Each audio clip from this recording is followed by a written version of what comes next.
BackChatters, welcome. Something very exciting to let you in on. We've got a brand new host here on BackChat for some Olympic content. The Path to Paris, our very new featured podcast leading into the Paris Olympic Games. Mark Foreman will be your host in these chats. He's a brilliant host. I've got to tell you, when he came to me with this idea, I thought I'd love to interview Olympic athletes, but given his background, I think he's going to do a better job than I ever could. In fact, I know it. The son of commentator and founder of Waste, Wally Foreman. Mark Foreman is an up-and-coming talent here in Western Australia, a terrific host, and you're going to love having him take you through some of the great, not only West Australian, but all-round Australian Olympic athletes, both past and present, leading into the Paris Games. Some really good chats. This is the same stuff we always do. Brilliant insight into athletes' mindset, why they exist, how they got to do what they're doing right now. All for you here, exclusive to BackChat. Hope you enjoy. I'll still be around, but Mark Foreman will be leading the way for these chats coming up. Some ripping ones on the way. Enjoy. In it comes. There goes the shot on goal. It's in. It's in. Jamie Dwyer. Heavy lifting.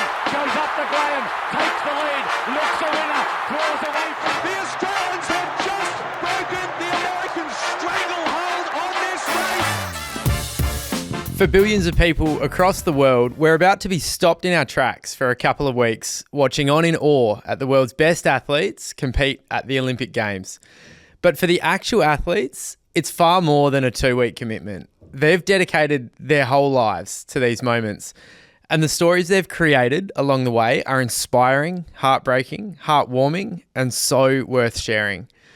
My name is Mark Foreman, and sport has been my way of life for as long as I can remember. Its power and its stories have motivated me to be better and reach further my whole life. Mum was an incredible athlete herself and went on to coach some of our country's best track athletes and has been involved in the sport for over 40 years. And Dad, he dedicated his life to fostering athletes reach their goals by creating and directing the Western Australian Institute of Sport from its inception in 1984, as well as broadcasting their journeys on TV and radio until his death in 2006 when I was 14. I'm so proud of both of my parents, and I'm really grateful for the environment they raised me in. But it's also allowed me to see firsthand that the Olympic dream, which we see on the TV for a handful of minutes, or in some cases seconds, has been built on years of sacrifice, heartbreak, resilience, and so much emotion that the performance we see, whether it's good or bad, doesn't do it justice. Which is why I wanted to create and share this series, because behind each of these athletes is a story so worth telling. This is the Path to Paris, and these are the stories we're going to tell. The privilege in doing this series is that some of my guests have been the best in the world in their sport. So, let that sink in. 8 billion people being the best in the world. My next guest is one of those. He's a 3-time Commonwealth Games gold medalist, a 2-time World Cup gold medalist, 6-time Champions Trophy gold medalist. In 2002, he was the International Hockey Federation's Young Player of the Year, and he's been named the International Hockey Federation's World Player of the Year a ridiculous 5 times. Not to be understated is his awarding of the Medal of the Order of Australia for services to hockey. And in 2021, he was inducted into the Sport Australia Hall of Fame. He played for his country 326 times and scored 215 goals. That is a strike rate of 66%, which is incredible. He's a 2-time Olympic Games bronze medalist, and he is an Olympic Games gold medalist. He scored the golden goal in Australia's only ever men's hockey gold medal match. And honestly, wait until we get to this moment because it will give you shivers. Jamie Dwyer, welcome. And thanks for having a chat. Cheers. Thanks for the nice intro. I often ask how it feels when I rattle off a CV to athletes, but now that you've settled into retirement, do you reflect on what you've achieved?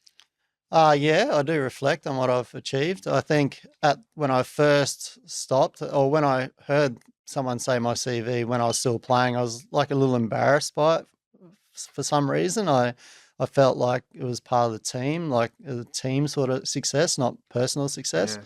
But since I've retired, I'm owning everything I got, and I like it, and tell my kids how good I used to be, etc. So no, it's good when you say it like that, and it's pretty it sounds good. And when you say 5 times best player in the world, for me, I was never reaching that goal. That was just a bonus for me. But when I go to a hockey game, whether it's in Australia, whether it's in India or Holland, and I see all these hockey players, I go, oh, one day, back in my day, I was the best hockey player in the world, which sort of feels a little bit weird, but Yeah. it's a good feeling. It's wild. It is wild, yeah. There's a lot of people. That is a lot of people, especially when all the Indians and Dutchies. Yeah, there's so many. Yeah, 100%.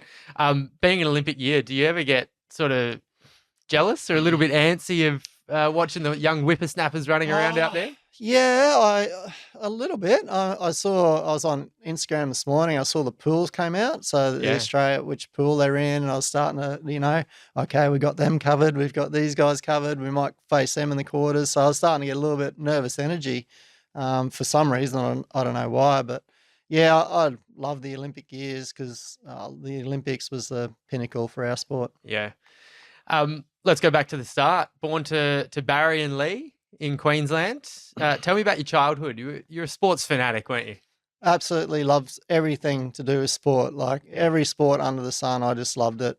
My mum and dad were quite young when they had me, and then I had grandparents. Both my grandparents were around, and aunties and uncles everywhere. And my mum got into hockey when she was in school, and decided to take me along. And when I was 4, and my dad got into it because of my mum, and then my 2 younger sisters. So in winter it was hockey, and then probably have 1 weekend break, and then straight into the cricket for the summer, and then do it all again. But childhood was simple back then. There's only 2 television channels in Rockhampton. You didn't have the internet or, the social media. So it was much, go outside, play after school, look at your heroes on TV and go and try and copy and hang out with family and friends. You mentioned, so you've got 2 younger sisters. I can only assume you gave them a hard time, took them down in the backyard. Yeah, well, my one's 3 years younger than me and the other one's 8 years younger than me. The one who's 3 years younger than me, Callie, I used to have to pay her to come out and play hockey with me or throw some cricket balls at me. And you paid her? I told her I'd pay. I don't know if I actually ever paid her. Probably stole 20 cents or 50 cents from mum and dad's wallet and gave it to her. But no, it was hard to try, and I always wanted a little brother. I was like, come on, mum, dad, give me a little brother. I want to play. I want to play out in the backyard. Yeah. And now I got 2 boys, and it's great to see them always playing cricket and hockey, and sometimes getting into a few fights. But I'm sort of keep telling them this is what I wanted when I was a kid. So enjoy it. What are siblings for? Yeah.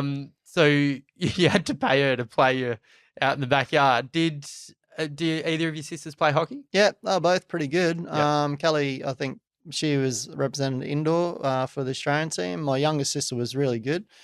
She just didn't have the passion to follow through with it, but she made Queensland teams and all that. But they both, my whole family, my cousins, they all played, and one of them played for the Australian team, Matt Godis, for a number of years. So I was happy to play with him. And Callie married Mark Knowles, who's was the captain of the Australian team. Yeah. So it's in our blood. You're a reasonable cricketer too. You mentioned there. So when did you have to make the choice which sport you'd choose? I think I was 16. Yeah. I got an invitation to go down to one of the private schools down in Brisbane. And they were going to pay for everything and all that. But I remember my dad, and it was in cricket season, so it was a little bit harder for me to make that decision. My family, not my mum and dad, but my aunties and uncles, say pick cricket, it's more money in cricket. But I just had a passion for the Olympics, and I loved hockey as a sport a lot better than cricket. No, I love cricket, but hockey was my passion. I think we're all pretty glad you chose hockey, Jamie. I'm pretty glad, but I would have liked to have seen. Oh, if Big Bash was around or something, I would have liked to have seen how far I could have went. Like I might not have made, the Queensland team or any team, but it would have been fun to see how far I could have got. So you're a batsman, I assume? Yeah, I was a batsman. Yeah. Hit the ball fair way? No, not really. I was quite small. I still am quite small, but Like Ricky Ponting, Steve Orr, those guys were Yeah. sort of my heroes. Dean Jones, even before that. So those guys are my heroes. I like to play a bit like them. Yeah, nice. Well, look, we are glad, and you're glad you made the decision. And then you moved over to Perth in 1999, so that's where the national setup was. You're 20 years old, and you'd won a national scholarship. What kind of athlete were you at 20? Uh, well, I definitely wasn't a complete athlete. I was coming over. I was pretty raw. I was quite late to mature. Yeah. So in Rockhampton, I left there when I was 17, 18 to go to Brisbane for a couple of years. It wasn't until I got to Brisbane where I started learning some life skills. And but then I came over here. I came over very raw. I didn't set any goals. I didn't really push myself. I just rock up to training or rock up to the gym, just go through the motions, where I learned pretty quickly that I had to step it up. I wanted to get the most out of my potential, and so I had to set goals and be better. But yeah, I wasn't when I first came over here. I wasn't as as thorough or as professional as what I could have been. Yeah, wow. It's and we will, we'll learn about where this changed. But you move over, you're on the scholarship, things are flying, and probably falling into place in a way, and then comes selection for the Sydney Olympics, and you miss out. How did that make you feel? Yeah, I didn't really mind, to be honest, because I knew I had no chance of making that Olympic team because I never had played for Australia before then. So I was a little bit, I was a little bit angry that I hadn't had the chance to play for Australia. Yeah. Because there was a few guys who were getting opportunities, and I thought I was better than them. But honestly, I probably didn't deserve it. But I was 21 at that time when the Sydney Olympics was happening, and watching it. If I'm going to be honest, I was not really didn't mind if they didn't win because I wanted to be there and I wanted to win. If that makes sense, I know Yeah. it sounds really silly, but I No, guess it that's doesn't at all. the competitiveness coming out in me. And so after that, in 2001 I got dropped from the Australian Institute of Sport. So then I had a decision whether what I should do, and thankfully I decided to reapply myself in different way with diet and exercise and stretching and Right. being better. And eventually I got to play for Australia in 2001.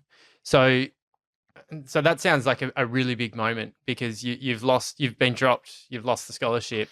You mentioned you moved over quite raw, didn't have any goals. Was this pretty much the change where you go, nah, I'm gonna give this a really good go? Yeah, I remember getting the phone call from Ray Dorset, it was, who was the high performance program at the Australian Institute of Sport, and he said, "You don't have a scholarship for next year."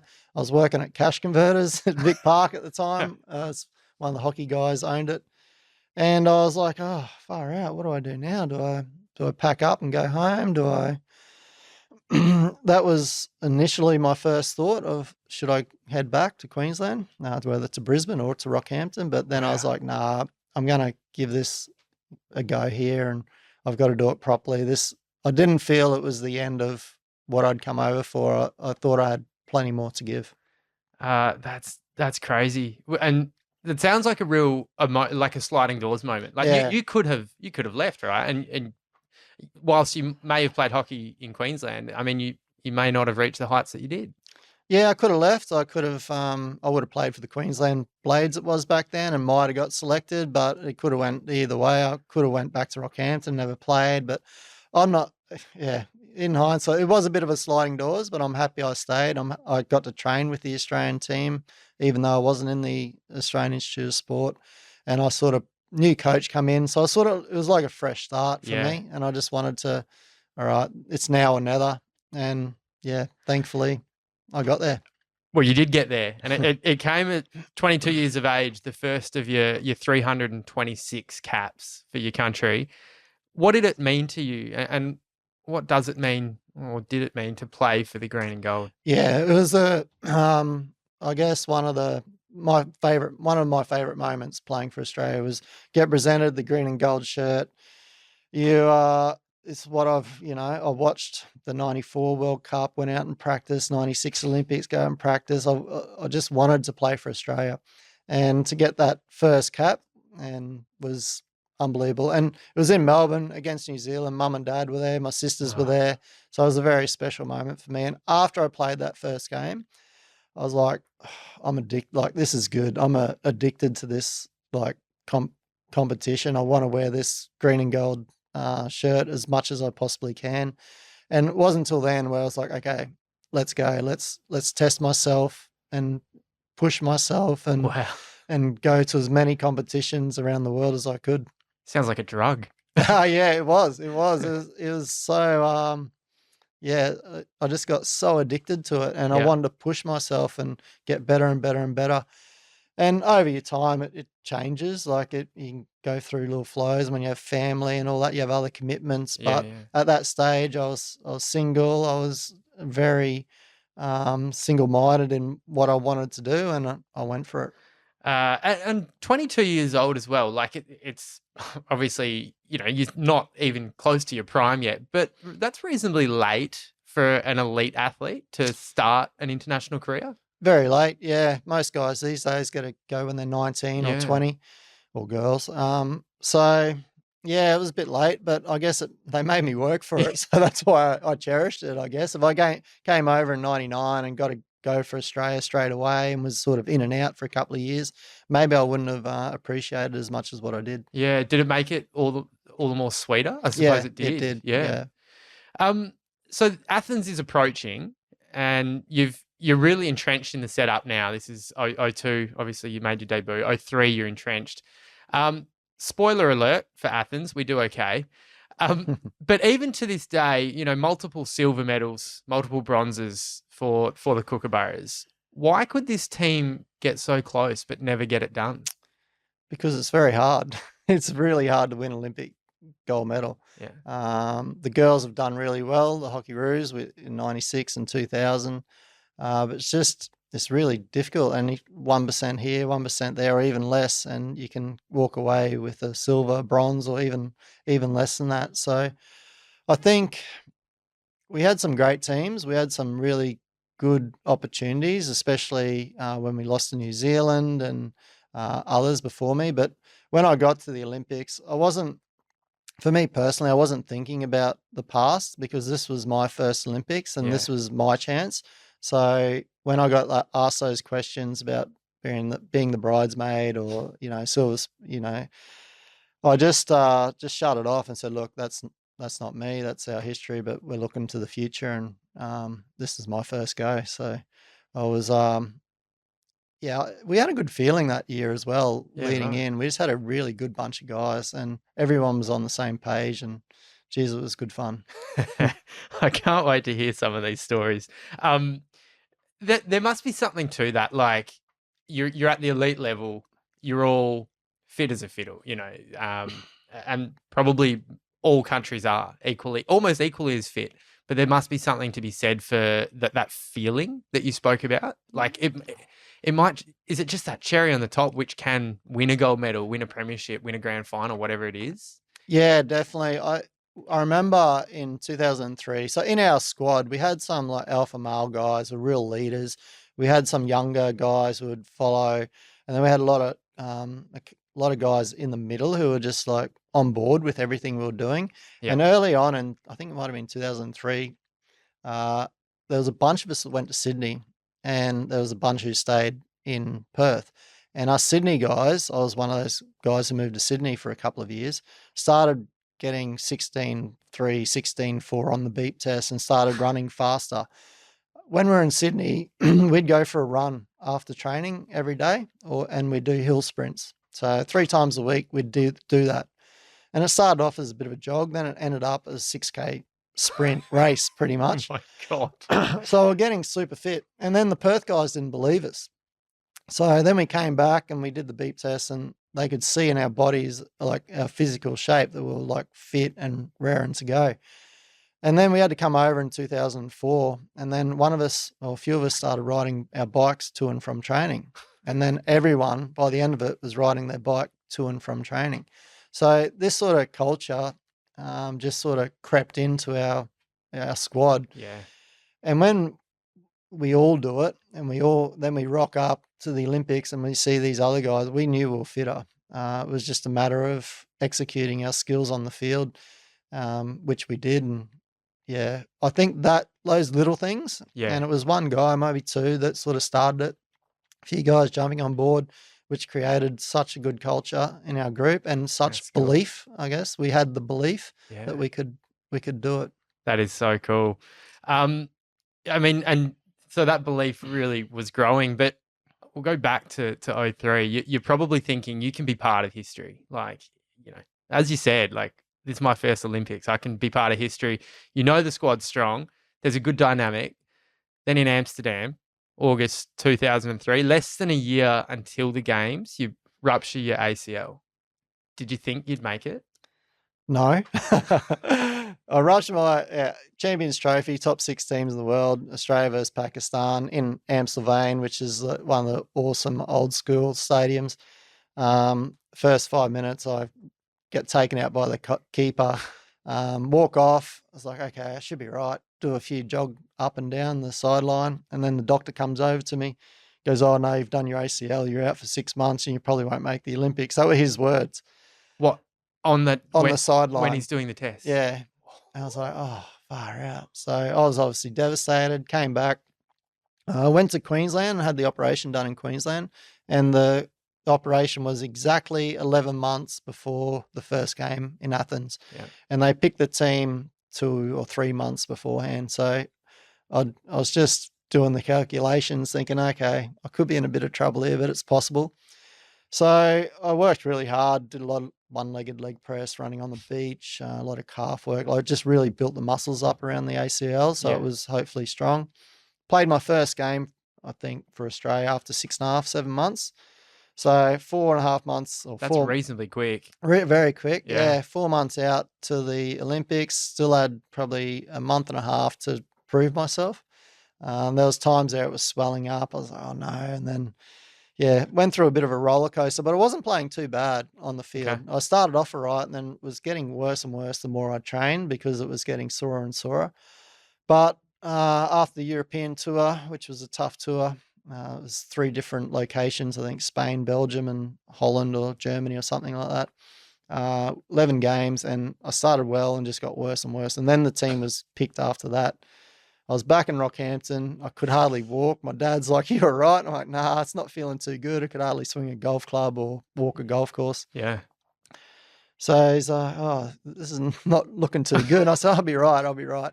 Got the phone call that I was in the Olympic team from Colin Batch not too long, when I was in Rockhampton. So leading up this whole time, you've got the swelling. You can't walk around a golf course. Were you still single-minded like, nah, I'm going? I'm going. I didn't.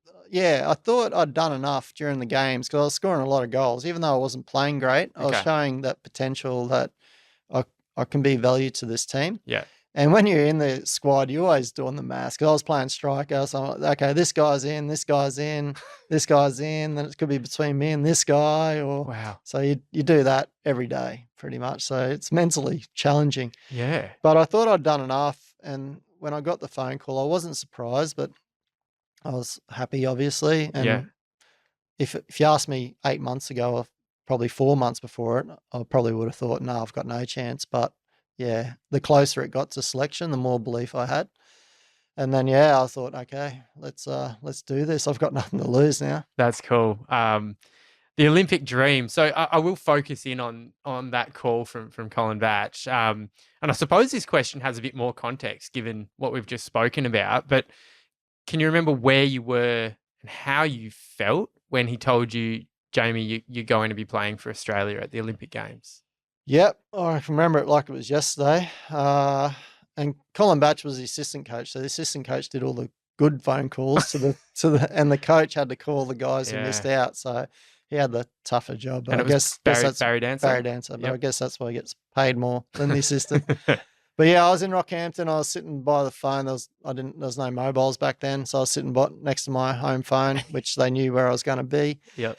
And I was just trying to bide time, just sitting there thinking, and watching TV and hanging out. And then the phone, I answered every phone call. And then, I got the phone call from it. It was pretty short and sweet. and just said, look, congratulations, you're in the team. Look forward to you coming back. A little bit about the program leading into the Olympics. And that was it. And then I was like a bit serious, like, yeah, thank you. Yes. Okay, good.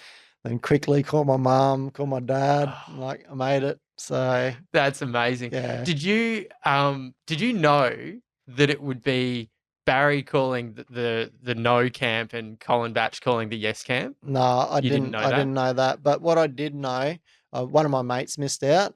So my other mate who was with him called me and said, hey, have you had a phone call yet? I said, no, I haven't. And he said, oh, I think that's good news because so we're all like, everyone was ringing everyone, old school, typing it in, getting on their phone. I'm just thinking because like that phone rings and you're like, oh my God. And if you hear, it's almost like if you hear Colin's voice, you're like, oh yes. Yeah. Or Barry's voice, you're like, oh no. But I suppose you didn't know who was going to be calling you. And with the calls for the lead up, like my nana would call or someone call, get off the phone because I want to. There's only one line as well. You can't miss the other call. Can't miss it. Oh, that's crazy. Let's go to Athens. So the group stages and the early finals, did it feel good? Yourself personally and the team, was there a feeling of we can really make history here? Yeah, we got there 2 weeks before. So Athens, the village was still getting ready. Like we were the first people there, like pretty much. Yep. There was no one there.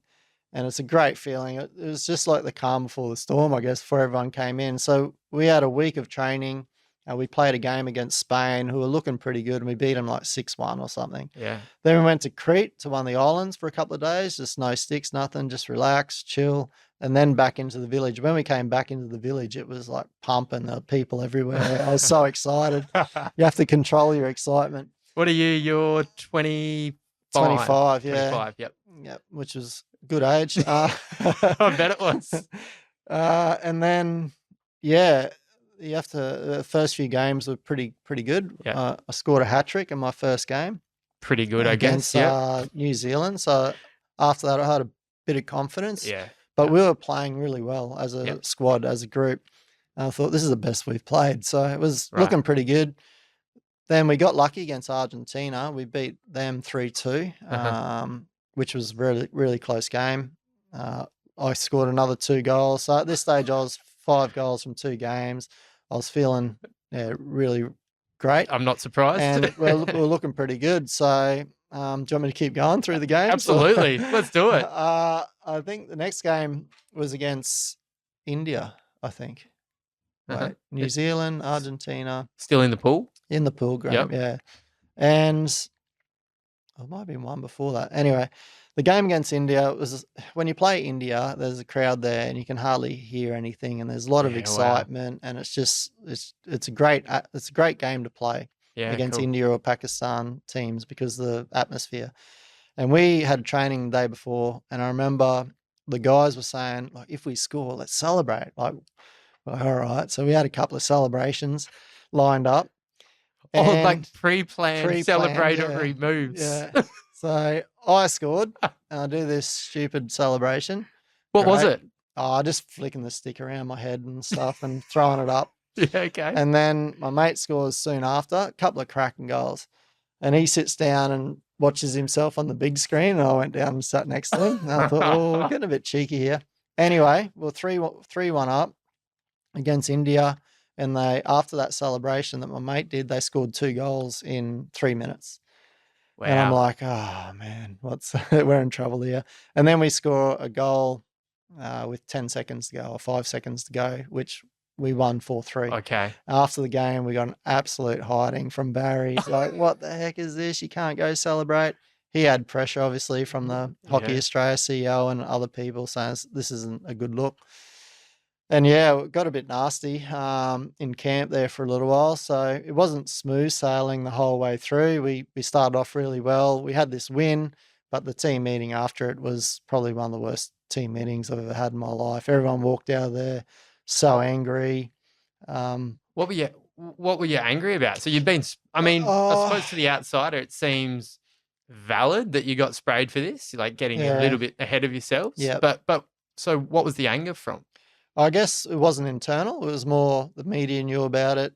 Okay. I was getting phone calls from my grandparents saying, this is said about you in the paper back here, Yep. that sort of stuff. Yep. And yeah, a lot of other stuff was come out during that meeting as well. Okay. So it was a bit of we're on such a high, then we dipped. And then before we played South Africa the next day, and Barry Dancer come up to me and said, look, I'm sorry. And I was like, it's okay. Like, we're all, the mood had completely changed. Like, Wow. it was like we're having the best party ever to someone's funeral. Like, it was just completely changed. But when you look back at it, it's sort of what we needed. We couldn't have gone through the whole way smooth sailing. Yeah.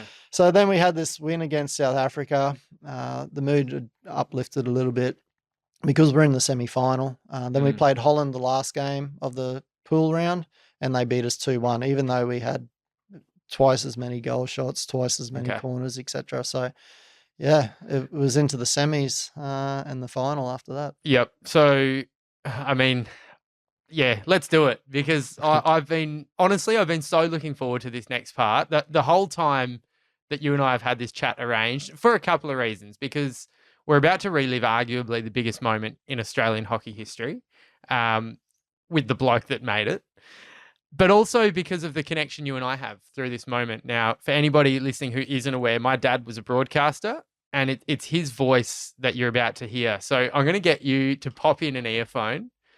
It was a moment that Dad told me.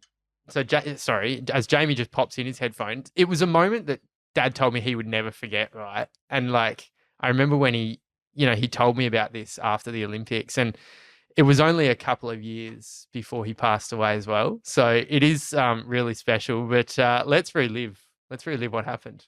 We have got 30 seconds left on the clock in the first period of extra time. The Australians have a penalty corner. Could this be the play that decides the gold medal? Could this be the play that wins its first ever gold medal for Australia in men's hockey? The Australian bench have their arms around each other's shoulders. They're biting their lips. There is anxiety everywhere. The umpire's giving the Australians the hurry up. They don't want any time to be wasted. 5 seconds left on the clock, but this play will be played out. And now all of the Australians come forward. Well done. They're all up on the edge of the circle now. They don't need to worry about defending. If it comes out, it will be the end of the first period of extra time. So the entire Australian team, with the exception of the player bringing it in and the keeper, are on the edge of the circle. In it comes. There goes the shot on goal. It's in. It's in. Jamie Dwyer. Jamie Dwyer has scored the winning goal for Australia. Australia wins its first ever men's hockey gold medal. And you have to see the scenes of jubilation to believe it. Australia wins the gold medal with a golden goal after the siren had sounded to finish, to conclude the first period of extra time. Australia, an historic gold medal in Olympic hockey competition. The Dutch are upset. They are remonstrating with the two umpires as they leave the field. But there is absolute joy and jubilation in the Australian camp. The coaches are out there. I still get chills listening to that. We've seen you running around like a maniac when that goal goes in. Can you put into words what it felt like? Relief, I guess, or I don't know. It's hard to describe. It's just everything you ever dreamed of from a kid happened, and you just go crazy. It's so much fun. Have you heard that? Yeah, I've heard it a fair few times. It's great. I remember the first time because I hadn't heard it. Then I came back to Perth, and Bevan George, who I was living with, who's from Narrage, and said, come and let's listen to the game. So we didn't watch it. So we'd watched it a few times, but heard the commentary, but we just listened to it. Oh, wow. Which was, good, and great commentary. So just gives you a bit of a different perspective on the game. And it was an amazing. That's cool. So you actually sat down with a beer and listened to the radio call. Yeah. Yeah. Oh, that is so cool. So for those who haven't seen it, like we obviously just heard it then, but you were running around like an absolute maniac. Who was the first person you went to? I was just running towards our supporters, so towards the family. I didn't actually plan any of this. No, I I didn't, don't think you I can. didn't know I was going to score the golden goal, but yeah, I just took off, and then I was just so happy. And I think Bev grabbed me, and Matt Wells was there, and then we were all hugging, and I think we hugged everyone about a Yep. million times. Yep. So yeah, it was a great experience, and it's very hard to say how it feels like Yeah. when you do something like that. It's impossible, but I guess the best way I can say is like it's everything I've ever wanted from when I was a kid, and then it happens, and you just Yeah. can't stop smiling. And you're living it. I've watched this on, in preparing for our chat today, I've watched this on repeat. And I suppose the sports sort of broadcaster analyst sort of creeps in. One of the Dutch players, the first runner, slipped over. Did you notice that? Yeah, I noticed everything. So we had 9 corners during that game, Yeah. and I had a couple of those opportunities beforehand because the Dutch always run the same corner. So these days they mix up how they run, Okay. but they always ran the same way. So there was space over near me. So I had 2 opportunities before that, and I could flick the ball. So when you flick it, you can go anywhere in the goal. But that guy slipped over. I don't think he would have got me anyway, but the other guy was on me a little bit closer. So I decided like mid like corner Yeah. as it was coming from flicking to hitting. You've changed your mind. Yeah, changed my mind. But then it missed his foot like 2 centimeters, not even. And Yeah. then in between the keeper's pads. Yep. And once it went in, because it didn't hit the backboard, I was like, yeah, that's a goal. Yeah, that's a goal. And then had to like time stop then for a second. I was just, okay, yeah, no, we just won. All right. Yeah. Awesome. Do you know what? I kind of noticed that about with a few of your teammates as well. It's like you see the ball go in and there's like, it's maybe a second, which doesn't sound like long, but it's like, hang on, this is the Olympic final. Everyone's like, did we just, yeah, we did. Yeah, we just did it. We Yeah. just won the Olympic gold medal. Yeah. Now I'm pretty sure you told me, was it 2 days or 3 days before you left to go back home to Australia? Felt like about 2 weeks, but I think it was 4 days. 4 days. Yeah. So What was that like? It was awesome. I had the best time of my life. I remember the first night we got back. It was quite late. It was a 9 o'clock game or something, and Yep. didn't get back till 1 o'clock. And then we were watching the game Straight away. How good. And then Laurie Lawrence come in. I was sitting next to John Eales. It was just so much fun. And I did not sleep, and I had an interview at 8 o'clock in the morning. So we're like, oh God, how's this going to go? That'd be fun. Rock up with Brent Livermore, who's one of the leaders in our team, and I did not get asked one question from the media because I could just see I was so tired. Oh, And they're like, really? yeah. I'm like, oh, thank you for not answering. Yes. Faith Asking me a restored. good- yeah. Flying back to Australia, I'm pretty sure business class for gold medalists. Yeah, business class. I was sitting next to Thorpe, who had about 5 gold medals around his neck. I slept the whole way because I bet. was just so tired. It was the celebrations over there. We did a lot as a team. We did a lot with the family, and then there was a bit of chaos in between as well. But everyone was just, every time you're walking somewhere and you saw one of your teammates, it was just the biggest smile ever. Yeah. Like, yeah, we got it. It's like a bond for life, right? Yeah, it is. Yeah. Tell me about, you get back to Sydney. Tell me about Sydney Harbour. So we arrived in the hangar with the Qantas plane. We get off, and I was pretty tired still. And my mate's like, all right, I got a boat arranged for us because there was about 10 of us or 8 of us staying in Sydney for the night. So we went out on this boat, having a few drinks and just letting it all sink in. Yeah. And then we decided to go up to one of the bars, and the guy goes, mate, you can't come in here. I said, why not? He's like, how long you been drinking for? What have you been doing? I said, I've just had a few for the last, few days or so. And he's like, what? And he goes, you can't come in here. I was like, I've got a good excuse. And he's like, no excuses. I lift up my shirt, have my gold medal underneath. He goes, oh, mate, awesome. Come on in. Here's a new shirt. Here's some drink vouchers. Well done. He gave you drink vouchers. Drink vouchers. I didn't drink too much, but I was just like, it was just so funny. He's gone from, you're 2 gone. You can't come into, here, come and have more. Didn't have too many drinks. I was just so tired and Yeah. wrecked, and he could obviously see that. That's awesome. But it didn't stop when you got back to Perth. Came back, yeah. So you were, as you said, you were living with Bevan George, who was in that team, and someone's convinced you to go to the Claremont, the Claremont Hotel. Yeah, so Luke Dorner, who was a good mate of mine, still is a good mate of mine, but he didn't play for the Australian team then, but now he's played over, I think, 200 games for Australia. So he was living at Bevan's as well while we were away. And me and Bevan were catching a taxi back to his place. And we're like, all right, just a quiet night, eh? We're not doing anything. We're so tired. We're just relaxing. He goes, yeah, just a quiet night. Rock back. Luke's there with like a carton of beer going, yeah, let's go. Let's have a few drinks. All right. And we're like, all right. And then he's like, we're going to the Claremont. Got to the Claremont. And yeah, I had like a drink voucher for $2,000 or something, a drink card. Oh my. And I just said to everyone at the bar who wants a drink, everyone put up their hand and just gave them all a drink. And later on that night, it was quite funny. We went to, I forget the name of the place, but we went to a place and I was just sitting in the corner with a few of the guys, and there's having some quiet time. Yeah, having a quiet time. And there's these guys come in and they all had headband around, Australian shirt, number 1 on their back, and dressed as hockey players. And so I went up to them and said, hey, fellas. And they go, oh, my God. I said, what are you doing? They go, we're having a fancy dress party and we're dressed as you. There's like 3 or 4 of them there. And we're like hanging out, having a good time. So they're all dressed as Jamie Dwyer. Yeah. They've gone to this venue. Yeah. And I was there is Jamie Dwyer. Did you go up to them? Yeah, I did, because they didn't see me because I was tucked away a little bit, and then I just went up. They weren't too far from me, a couple of meters. Yeah. And what did they say? Oh, they just couldn't get over it. This is awesome.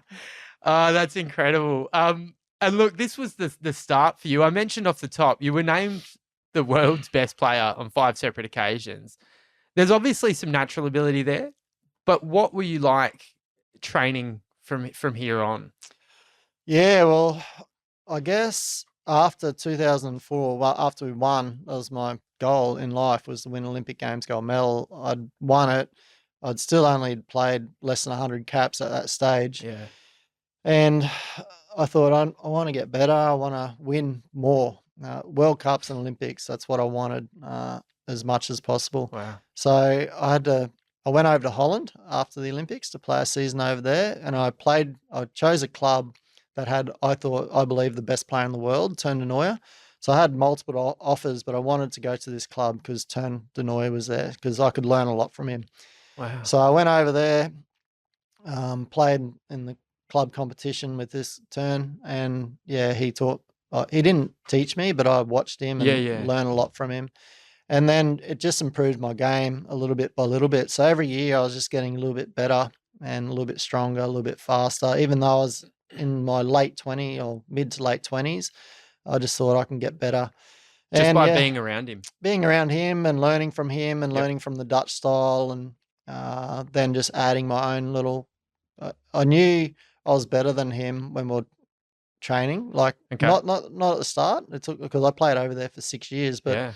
probably after 2 or 3 years, when I thought, okay, I've got him. And that's when I had real confidence. So in 2009, 2010, when I was 30, 31, was when I believed that I was better than him. Yeah, that's cool. Are you friends with him? Yeah, very good friends. Me and him had a instant connection. Yep. We roomed together when we went away, and we have so much respect for each other. Yeah. He's won 2 Olympic gold medals, World Cup, 3 times best player in the world.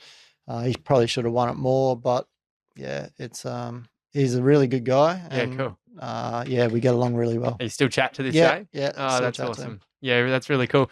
As these years passed, did you, and obviously you are at 5 separate occasions, the best player in the world, and then you started to obviously get a little bit older. Did you always feel comfortable with your place in the team?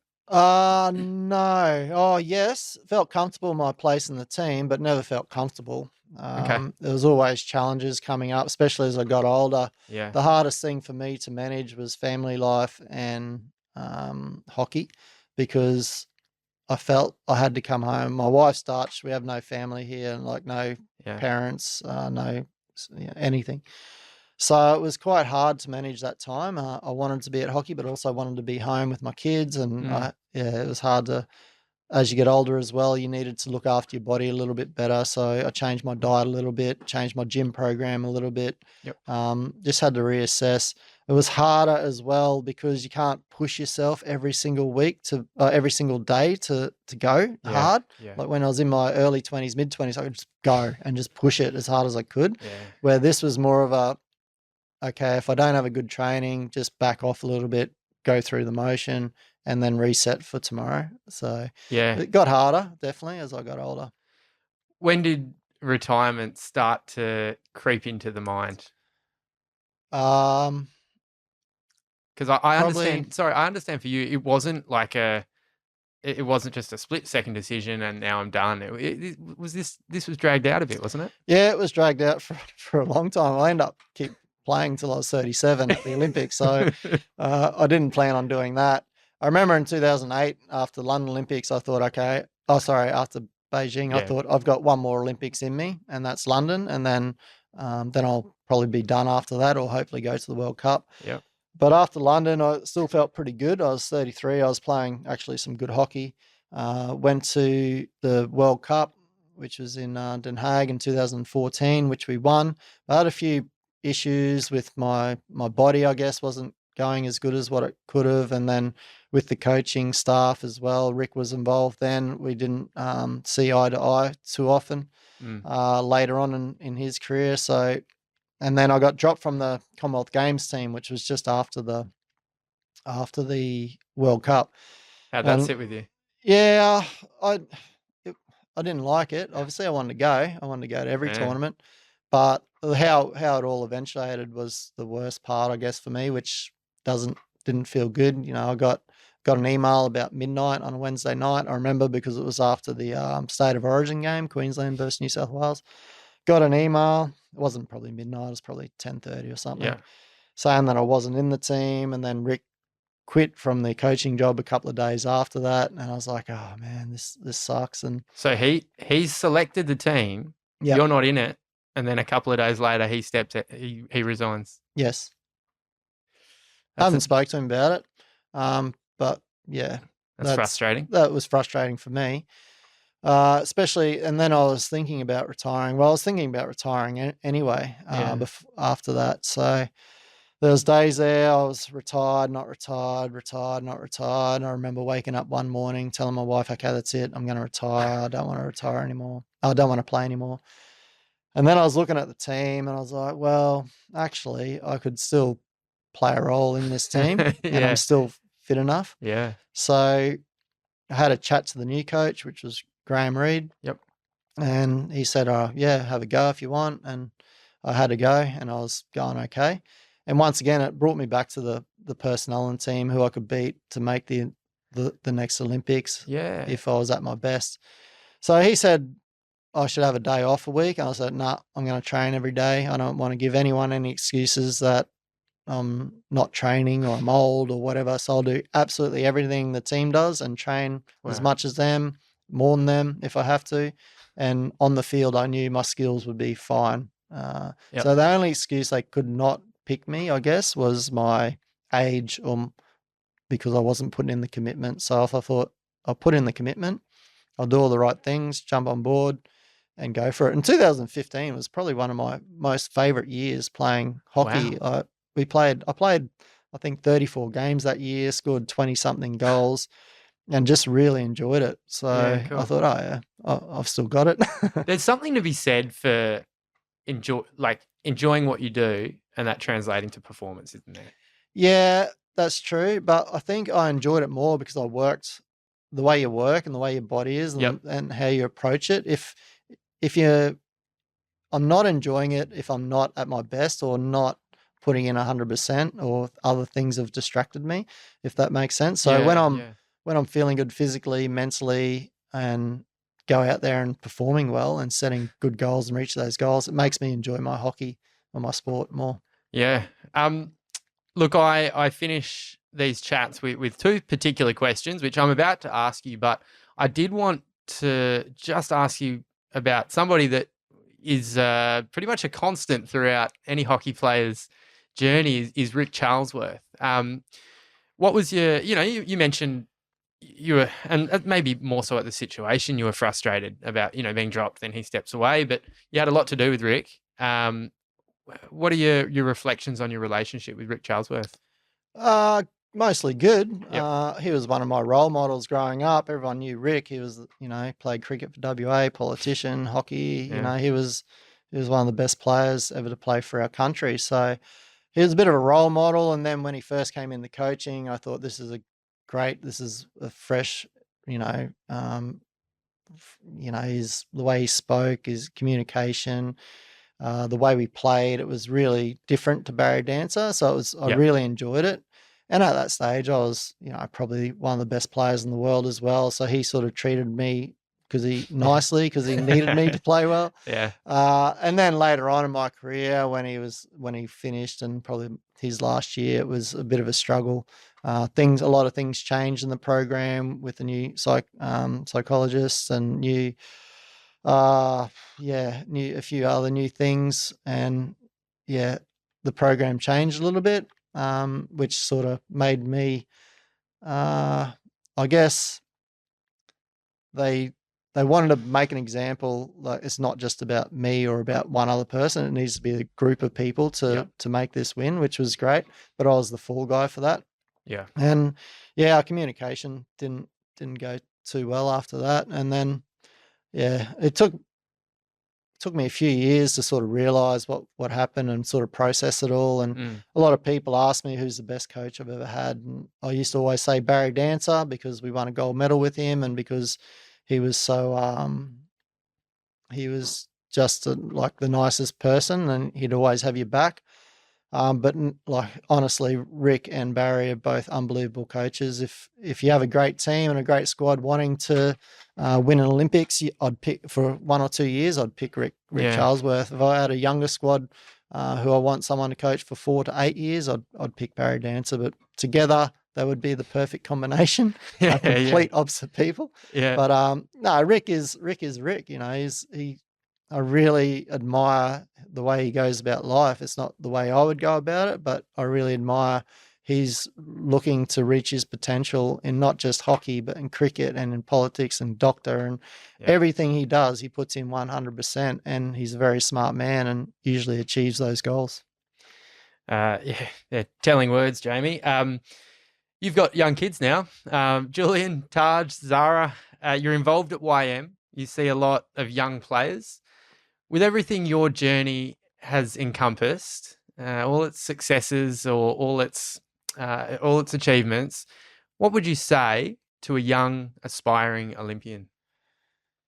Oh, good question. I think find the balance between working super hard and trying to achieve your goals and having time away from the sport as well, like recess where your life is and what you want in 10, 20, 30 years. Yeah. So really go hard, but have a bit of a backup plan there just in case. And then enjoy it. Like when I look back at my career, I wish I enjoyed it more. I was too worried about winning or losing or or how I was training.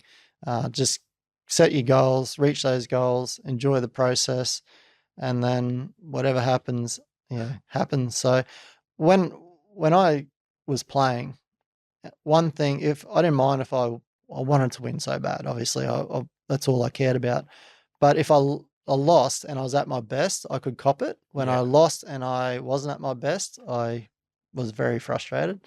So I think get to your best and then just keep pushing and then enjoy the competition. I love it. And if you think that was a deep question, this is how I finish all of my chats. It's the same question. And it's an interesting one to ask you because externally, you really couldn't have achieved much more. I could have won 3 gold medals. Well, and that's what I was about to say. I can hear you drive to win gold medal after gold medal, but you did achieve a lot. But my question is, what does success mean to you? Success means to me, well, I think family for me is success more than my sport. I guess two successes. You got the family side. I want my kids and family to be happy. That's if they're happy and we live a happy life, that's success in my mind. And then the sporting side, I think success is when you reach your potential. That's my success. So That's awesome. I didn't know where my potential, how good I could have got. I had no idea I was going to be the player I was going to be. So, yeah, I think being successful for me was, reaching my potential. Mate, it's been an absolute pleasure learning and hearing about your journey. As I say, I'm not the only one, I don't think, who will be appreciative to have heard this story. And yeah, it's been such a privilege. Thank you so much for sharing it. All the best with whatever the future holds, but for your time today. And I think the things you've said are going to provide a lot of value to a lot of people. So thank you very much. Thanks, Mark. Cheers.